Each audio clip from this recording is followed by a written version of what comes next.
Krishna Hare Hare, Hare Ram, Ram Ram, Hare Hare. Hare Krishna Krishna Krishna Hare Hare, Hare Ram, Ram Ram, Hare Hare.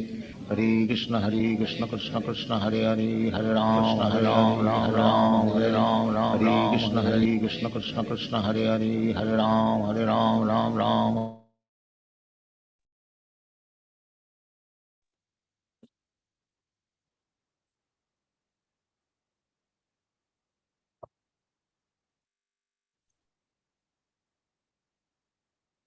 Hare Krishna devotees, please accept my humble obeisances. All goes Sri Prabhupada and Guru Maharaj. Radha Mataji, whenever you are ready, you can start, Mataji. I'll share my screen also. Sure, Prabhuji. Thank you so much. Hare Krishna to all dear devotees. Please accept my humble obeisances. All goes to Srila Prabhupada and Guru Maharaj. Om Namo Bhagavate Vasudevaya. Om Namo Bhagavate Vasudevaya. Om Namo Bhagavate Vasudevaya. Narayanam Namaskrutyam Naram Chaiva Narottamam. Devim Saraswatim Vyasam Tato Jayamudiraye. Nashtaprayeshu abhatreshu nityam bhagavata sevaya bhagavate uttama shloke bhaktir bhavati naistiki. So today we are reading from Srimad Bhagavatam, Canto 2, Chapter 6, Purusha Sukta confirmed. Text 1. Lord Brahma said, the mouth of the Virat Purusha, the universal form of the Lord, is the generating center of the voice and the controlling. Deity is fire. His skin and the 6 other layers are the generating center of the Vedic hymns, and his tongue is the productive center of different foodstuffs and the delicacy for the offering of the offering to the demigods, the forefathers, and the general mass of the people. Text 2. His 2 nostrils are the generating center of our breathing and of all other airs. His smelling power generates the Ashwini Kumara demigods and all kinds of medical herbs, and his breathing energies produce different kinds of the fragrance. Text 3. His eyes are the generating center of all kinds of forms, and they glittering and illuminated. His eyeballs are like the sun and the heavenly planet. His eyes, his ears hear from all sides and are respectless of all the Vedas, and his senses of hearing is the generating center of the sky and of all kinds of sounds. Text 4. His bodily surface is the breeding ground of the active principle of everything and for all kinds of the auspicious opportunities. His skin, like the moving air, is the generating center of all kinds of senses of touch and is the place for performing all kinds of sacrifices. Text 5. The hairs on his body are the cause of all the vegetation, particularly of those trees who are required as ingredients of sacrifice. The hair on his head and the face are receivers of the clouds, and his nails are the breeding ground of electricity, stones, and iron ores. Text 6. The Lord's arms are the productive fields of the great demigods and other leaders of the living entities who protects the general masses. Text 7. Thus the forwarded step of the Lord are the shelters for the upper, lower, and the heavenly planets, as well as for all that we need. His lotus feet serve as the protection from all kinds of fears. Text 8. From the Lord's genital originated water, semen, generatives, rains, and the procreators. His genitals are the cause of the pleasure that counteracts the distress of the begetting. Text 9. O Narada, the evacting outlet of the universal form of the Lord is the abode of the controlling deity of death, Mitra, and the Evacting whole, and the rectum of the Lord is the place of the envy, misfortune, death, hell, etc. Text 10. The back of the Lord is the place of all kinds of frustration and the ignorance, as well as for immorality. From his veins flow the great river and the rivulets, and his bones are stackled the great mountains. Text 11. The impersonal feature of the Lord is the abode of the great ocean, and his belly is the resting place for the materially inhaliated living entities.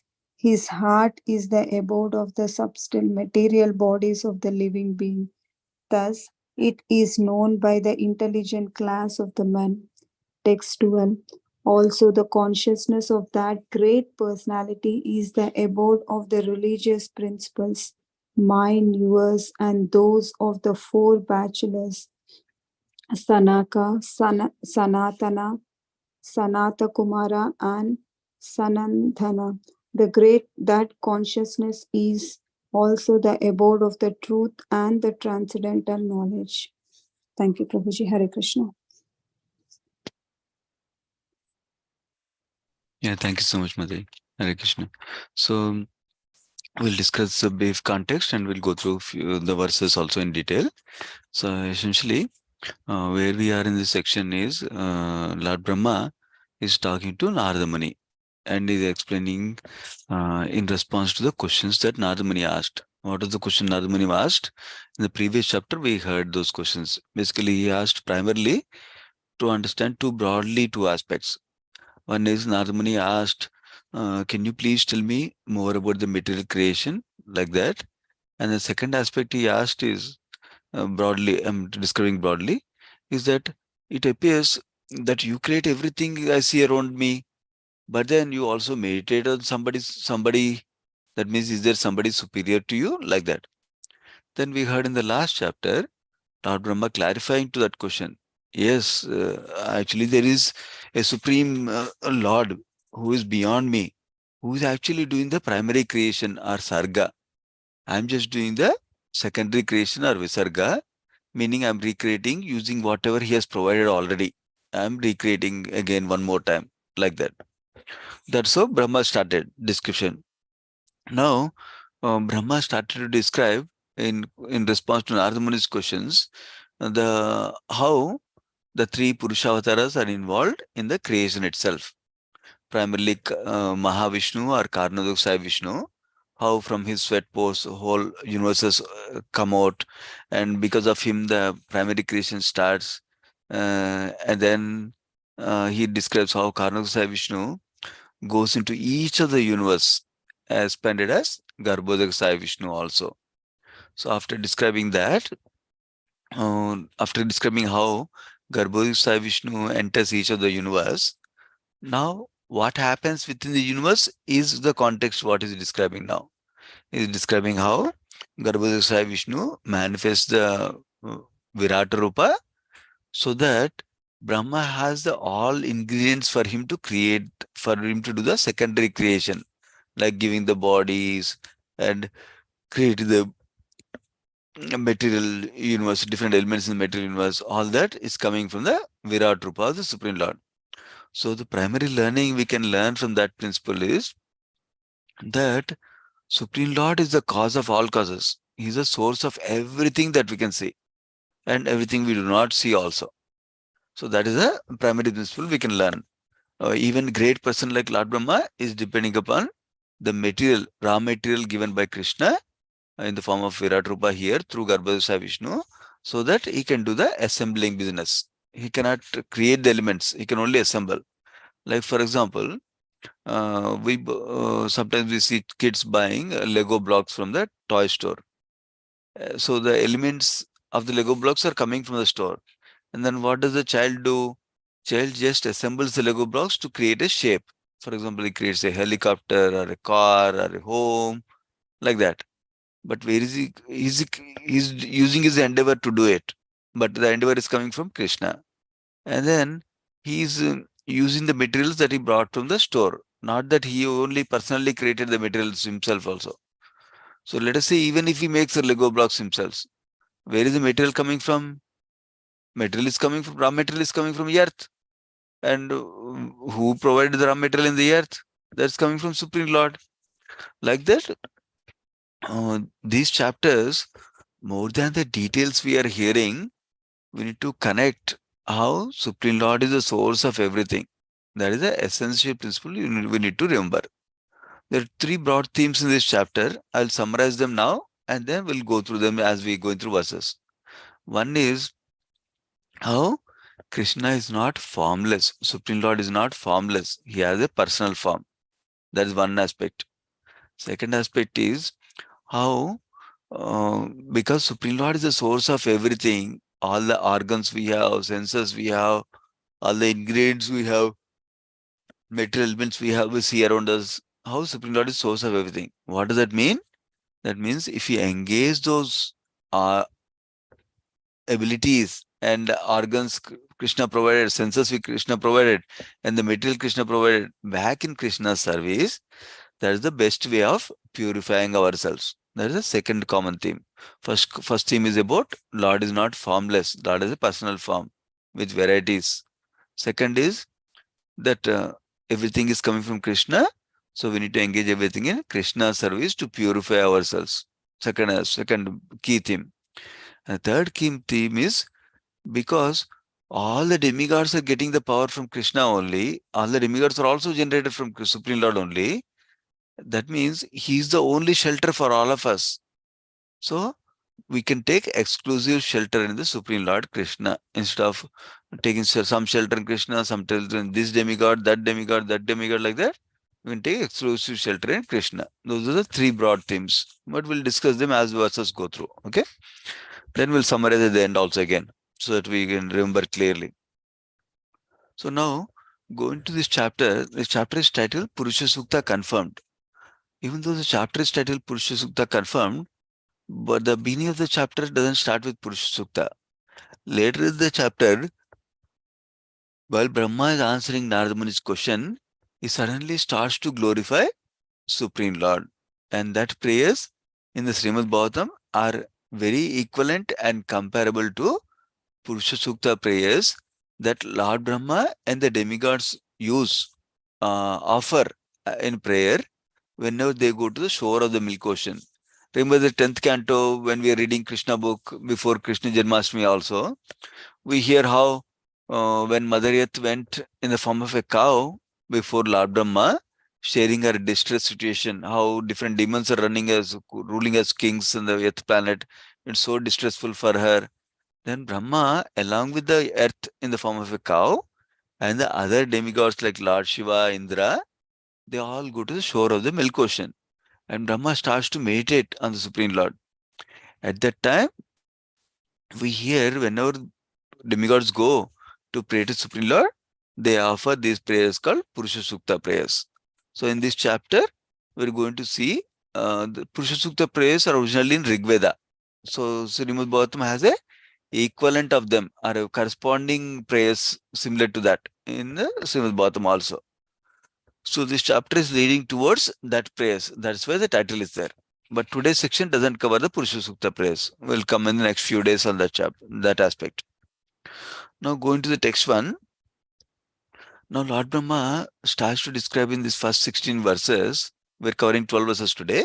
In the first 16 verses, Lord Brahma is trying to cover how Virata Purusha or Virata form of the Lord, uh, Virata Rupa form of the Lord, is the one that is acting like a source of all the different things we see around us or within us in terms of the external body and senses like that. That is the essence of this section. Let us go through those. So here in this particular verse is describing how the mouth of Virata Purusha is the generating center of voice and the controlling deity is fire. And the skin and other layers are generating centers of Vedic hymns. Tongue is the productive center of foodstuffs and delicacies for offering to the demigods, forefathers, and general mass of people. So, Prabhupada is emphasizing that Lord is the source of all the opulences that we see. So, And Prabhupada is confirming, if Lord has mouth, that means he's not impersonal, he's not formless. That means he has a form. So, one more thing I will mention. In the Bhagavata Subodhini, Gauranga Darshan Prabhu makes it clear. Basically, how is this happening? He first describes how from the Garbhodashaya Vishnu manifested the Virat Rupa, who is giving the ingredients for the universe as a material cause, it's called. So how is that coming? We'll describe the principle and then we'll go to the each of the elements will be clear for you. So principle here is, from the Lord has a subtle sense organs. From that sense organs comes sense objects are tanmatra. Sense objects means, like for example, form is what I see with the eyes. The form is the sense objects and eyes are the senses, like that. And then the element, the particular element that's related to the sense object. Like for example, from Lord's jihva comes the taste and water also. Water is the element and taste is the sense object or tanmatra. Water gives us taste, like that. And then similarly, from the Lord's gross sense organs. So now what he described is, from subtle sense organs, both taste is coming, or the tanmatra or sense object is coming, and the material element is coming, which is the water, like that. So from the gross sense organs, what comes? From the gross sense organs, sense devatas. That means demigods who control our senses are coming. And also subtle senses of Virat Rupa and also the Jiva are coming from the Supreme Lord. So main point to take from here is how Supreme Lord is the source of all our senses and organs, and even sense of demigods who are controlling our senses also. So that's the main conclusion from this section. So we'll go through the purport. First purport, Prabhupada also stresses how, yeah, our sense activities in the material world can be purified by offering them to Krishna in devotional service. So, perfection of our life can be achieved simply by purifying the present position of material activities. Basically, since everything we have is coming from Krishna, we need to engage our senses also in for Krishna's pleasure, in Krishna's devotion service. What does that mean? We know from Prahlad Maharaj there are 9 processes of devotion service: Shravanam, Kirtanam, Vishnu Smaranam, Padasevanam, Achanam, Vandanam, Dasyam, Sakyam, Atma Nivedanam. These all start with the hearing process and chanting and then remembering. Shravanam, Kirtanam, Vishnu Smaranam. So those are the key aspects we should focus in our practice of devotion service. Hearing regularly, hearing also includes reading from scriptures, hearing regularly and chanting the holy name of the Lord and chanting the pastimes of the Lord, like that. So those are the key aspects. That's how we engage each of our senses in devotion service. We also hear the example of Ambarish Maharaj, how we engage each of his senses in Krishna service. So at least we should start with the ears and uh, mouth, tongue, basically. Ears to hear the scriptures, to hear from saintly personalities and Guru, like Srila Prabhupada, and then tongue for vibrating Krishna's holy name or speaking about Krishna or tasting Krishna Prasadam only. That is the way we can progress in devotion service. And that's how we can purify our material senses currently also. That's about text 1. So, one more thing Prabhupada makes point in the purport is that all our attachment to material affinity can be changed to service of the Lord. That means our enjoyment tendency can be changed to service attitude towards the Lord by engaging all our senses and our possessions in Krishna's service, like that. That way it's automatically achieved, like that. Prabhupada is emphasizing for us in purport. Text 2 continues how the 2 nostrils of the Lord are generative centers of breathing of all the other airs. When we hear these descriptions, we can visualize how right now we're breathing. That air is coming from the Supreme Lord. That increases the gratitude and recognition of Krishna in our life. And he's saying the smelling powers also generate the Ashwini Kumara demigods and all kinds of medicinal herbs. So all the medicines we are taking, The source of them is Supreme Lord. Even though the source can be some plants where they're coming from. Plants are coming from earth, but earth is provided by Krishna. So in that sense, Krishna is the original source. And whenever where you smell something, we understand that's also coming from Supreme Lord like that. Now text 3, he describing how eyes are the generating centers of all kinds of forms. And ears are hearing from all sides. So the point stressed in purport by Prabhupada is, in the coming verses, is that if the Lord can hear, that means he's not formless. That means he has ears. So if Lord can see, that means he has his eyes. But that doesn't make the Lord like any one of us with material senses. Lord is transcendental to material modes of nature. But still, he has a variegated senses for enjoying himself also. That's the point being made in this set of sections of verses. So like that, it will continue how different things are coming from different parts of the Lord's body. So even text 5 is saying how hairs on his body are the cause of different plants and trees in the world like that. And hairs on his head and face are reservoirs for the clouds, it seems. And his Lord's nails are like the breeding ground for electricity. And then text 6 is a longer purport. We'll discuss it because Prabhupada is spending some time. Text 6 verse itself is saying Supreme Lord's arms are the protective fields for the great demigods and other leaders of the living entities who protect the general mass.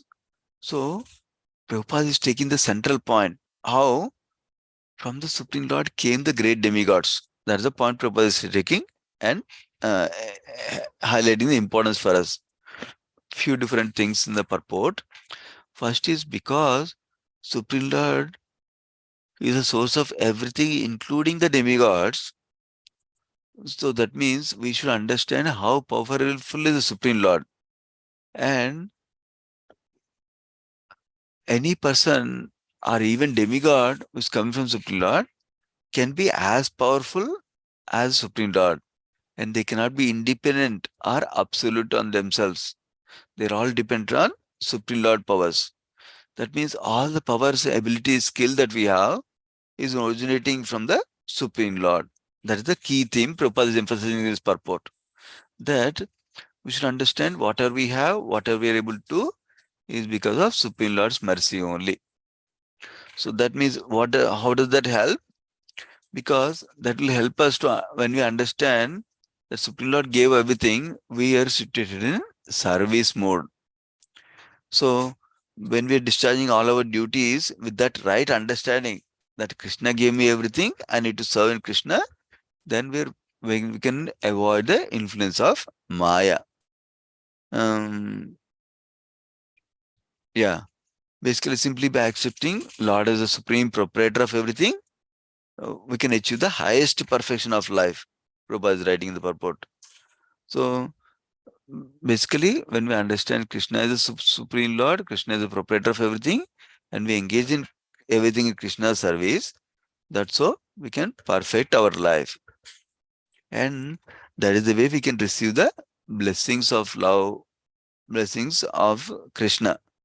And we'll also be peaceful in the life. Otherwise, we cannot be peaceful without serving the Supreme Lord. That's the point Prabhupada is making the purport. So, another example Prabhupada begins the purport, how a son will discharge his duties towards fathers nicely. Similarly, we should also discharge our duties towards father, and that's how we can be peaceful and prosperous in the human society because we get the blessings of Krishna. Because with blessings of Krishna, nothing is impossible. Everything we can attain. It's a beautiful purport, text 6. Now going to the text 7.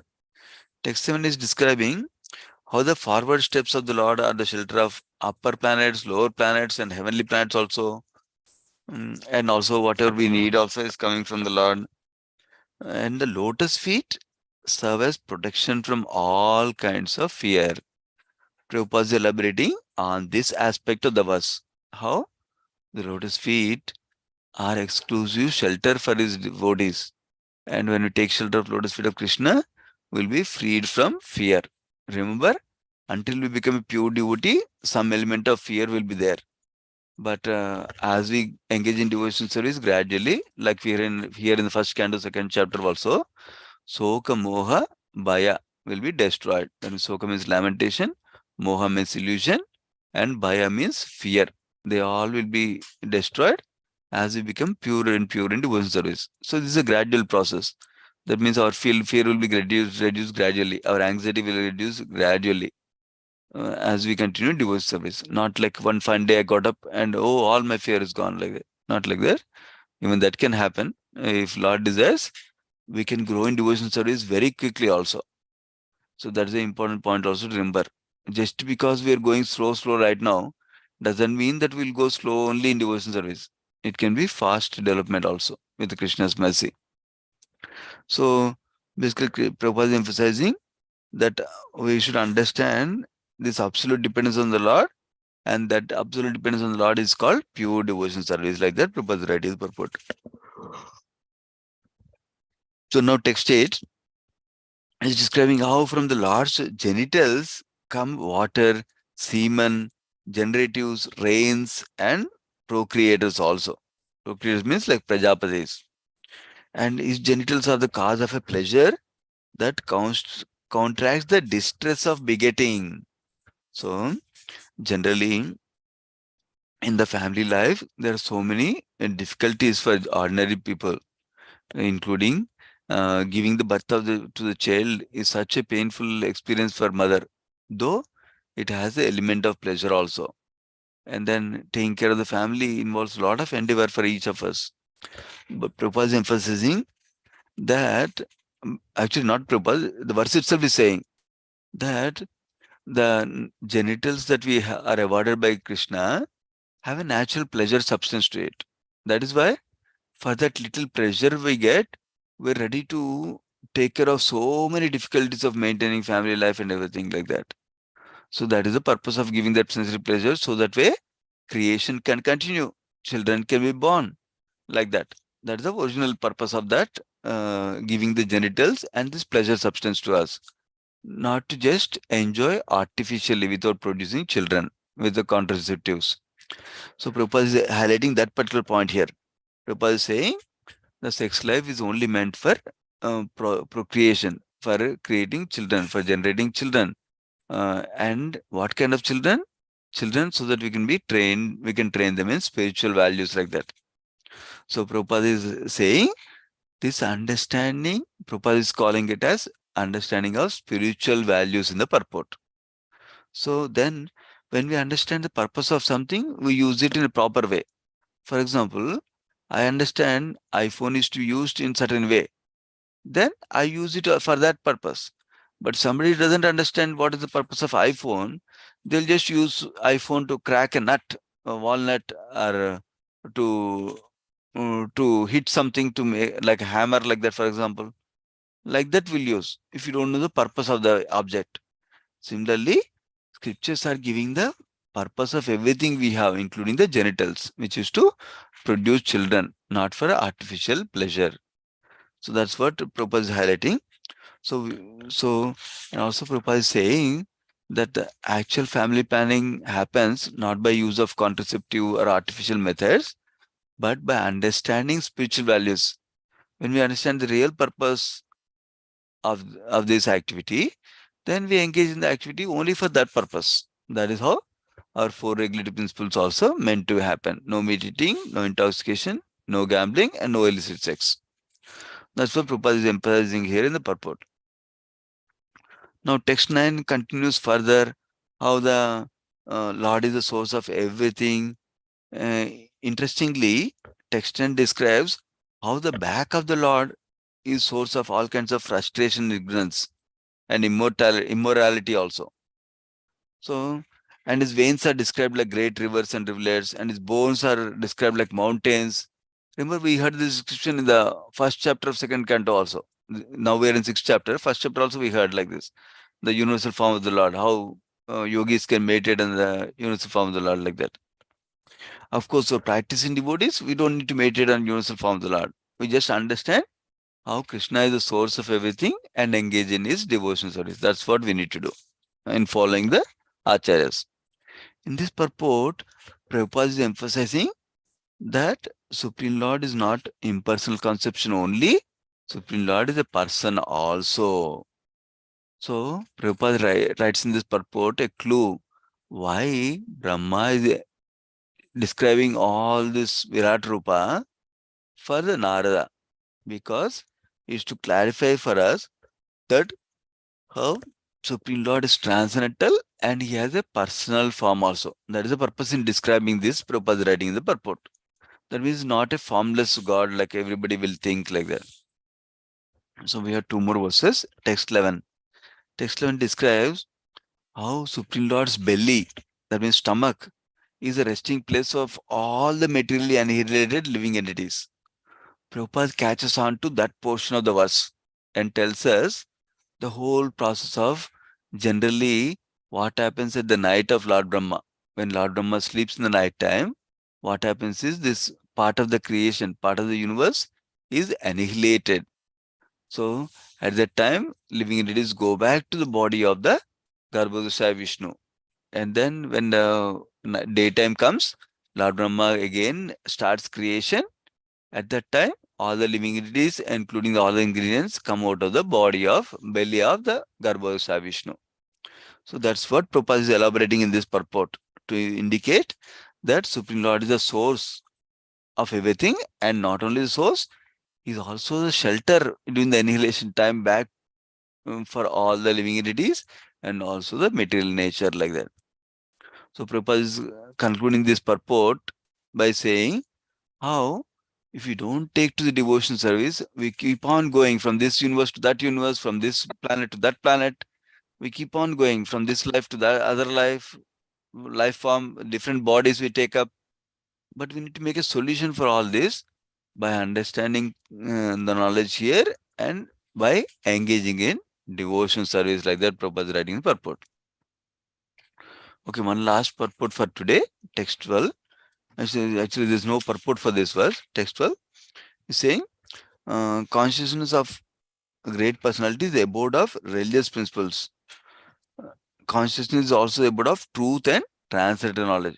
Basically, same principle is being highlighted, one second, as how Krishna is the source of everything, including the consciousness that we carry also. So just I'll summarize.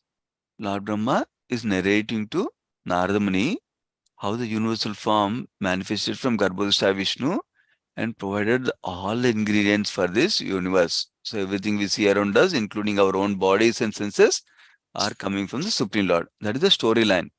So for that, we heard about three different themes. One is how Krishna is never formless. He always has a personal form. That is first thing we heard. Second thing we heard is how when we understand that our senses and everything we have is coming from Krishna, we need to put our time, energy, and enthusiasm to focus in engaging our senses in service of Krishna through devotion service, starting with hearing and chanting we heard. The third theme we heard is how if Supreme Lord is the source of all the demigods like we saw, not only the senses but also the demigods also, then we should take exclusive shelter of Krishna or Supreme Lord instead of worshipping this demigod, that demigod, that demigod. We should focus our full time and energy and enthusiasm in Krishna to get the best result. Because Supreme Lord is source of everybody, he can give all the results that other demigods can give us also. That's the third theme we understood today. So I'll pause here. Srimad Bhagavatam ki jai, Srila Prabhupada ki jai. Let's offer obeisance to all the devotees of the Lord. Vancha kalpatarubhesha kupasana. पावनेभ्यो Vaishnavibhyo namo वैष्णवेभ्यो namaha. नमो नमः Thank you so much, Anant devotees. कोटि प्रभात की जय अनंत कोटि Thank you, Mother. Thank you, devotees. Hare Krishna. Thank you. Hare Krishna.